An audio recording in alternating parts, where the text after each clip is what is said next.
देश में अब कोरोना की तीसरी लहर की आशंका जाहिर की जा रही है। इसे बड़ा खतरा बताया जा रहा है। दावा किया जा रहा है कि कोरोना बच्चों पर सीधा हमला कर सकता है। कोरोना की पहली लहर को थामने के बाद अब भारत कोविड के सेकेंड फेज में दो हाथ कर रहा है। इस बीच एक्सपर्ट एक नए खतरे की तरफ इशारा कर रहे हैं। ये मुसीबत है कोरोना के तीसरे फेज की, बच्चों के संक्रमित होने की। दावा किया जा रहा है कि घातक वायरस का अगला निशाना बच्चे हो सकते हैं, लिहाजा पेरेंट्स टेंशन में हैं। बिल्कुल डर लगता है क्योंकि इतने प्रिकॉशंस लेने के बाद भी सुनने में आ रहा है कि कैसे हो गया, सब्जी वाले को कोरोना हो रखा था, उससे कोरोना हो गया, यहाँ से आ गया, वहाँ से आ गया। तो बिल्कुल डर लगता है कि कहीं बच्चों का ना हो जाए, और अगर हो, भगवान ना करे कि अगर ऐसा कुछ होता है तो किस तरह से कैसे चीज़ें मैनेज होंगी, क्योंकि बड़े तो फिर भी एक्सप्लेन कर पाते हैं। जैसे ही जस्ट 6 मंथ्स, तो कैसे समझ पाएंगे कि एक छोटे बच्चे को क्या दिक्कत हो रही है, और क्या उनको दवाइयाँ मिलेंगी, कितने साइड इफेक्ट्स होंगे, क्या है क्या नहीं है, पोस्ट कोविड भी कितनी दिक्कतें आ रही हैं, तो वो कैसे सब कुछ मैनेज होगा, ये डर लगता है। ऐसे में कोरोना की तीसरी लहर के दौरान बच्चों को महफूज रखने के लिए दिल्ली सरकार ने अभी से तैयारी शुरू कर दी है। दिल्ली सरकार ने इसके लिए एक रणनीति तैयार की है। सीएम केजरीवाल ने एक हाई लेवल मीटिंग में तैयारी को लेकर अहम फैसले किए।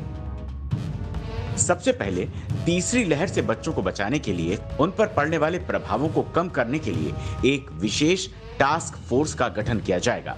अस्पतालों में बेड्स, ऑक्सीजन और दवाओं की किल्लत ना हो, इसके लिए पहले से ही व्यवस्थाएं की जाएंगी और अधिकारियों की एक कमेटी इस पर अलग से नजर रखेगी।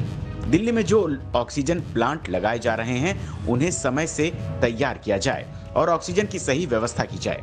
हाल ही में देखा गया था कि दिल्ली में ऑक्सीजन की किल्लत थी और जब ऑक्सीजन की सप्लाई बढ़ी तो स्टोरेज की दिक्कत हुई। दिल्ली सरकार ने फैसला किया है कि तीसरी लहर से पहले सरकार ऑक्सीजन टैंकर और भारी मात्रा में ऑक्सीजन सिलेंडर खरीदेगी। इसके अलावा ऑक्सीजन की कालाबाजारी पर सरकार की विशेष नजर रहेगी। बैठक के दौरान ये बात निकलकर सामने आई कि तीसरी लहर के दौरान करीब 40,000 बेड्स की जरूरत पड़ सकती है। इन 40,000 बेड्स में से करीब 10,000 आईसीयू बेड्स होने चाहिए। बढ़ते खतरे के बीच सरकार ने इससे निपटने के लिए तैयारियां जरूर शुरू कर दी हैं, लेकिन इस बीच घर पर पेरेंट्स को भी बच्चों का खास ध्यान रखने की जरूरत है। हालांकि एक्सपर्ट की माने तो बच्चों का ध्यान जरूर रखें, लेकिन ज्यादा पैनिक न करें। सीवियरिटी सेंस में कह सकते हैं कि पहली वेव में ज़्यादातर बच्चे एसिम्प्टोमेटिक थे। मतलब घर में अगर किसी को है तो बच्चों को अगर आप टेस्ट करो तो शायद पॉजिटिव मिले, पर बच्चों में लक्षण नहीं थे। इस बार ये देखने में आ रहा है कि बच्चों में सिम्टम बहुत हैं। मतलब प्रैक्टिकली हर घर में बच्चे जो हैं उनको बुखार, खांसी, जुकाम और डायरिया हो रहा है, तो लक्षण तो आ रहे हैं, पर फॉर्चुनेटली जैसे मैंने अभी भी कहा कि बहुत सीवियरिटी नहीं है। तो देखना होगा कि तीसरी वेव अगर आती है और ये वेरिएंट कितना उन बच्चों को अफेक्ट करता है। पर एक बात और है कि बच्चों में जो प्रॉब्लम होती है कई बार ये ठीक होने के 2 से 3 या 4 हफ्ते बाद भी आती है, जिसको एक तरह का इन्फ्लेमेटरी सिंड्रोम कहते हैं। तो इस सेकेंड वेव का वो सिंड्रोम कितना प्रोड्यूस होता है, उसके लिए हमें कम से कम 2 हफ्ते वेट करना पड़ेगा, तब हमें क्लियर होगा।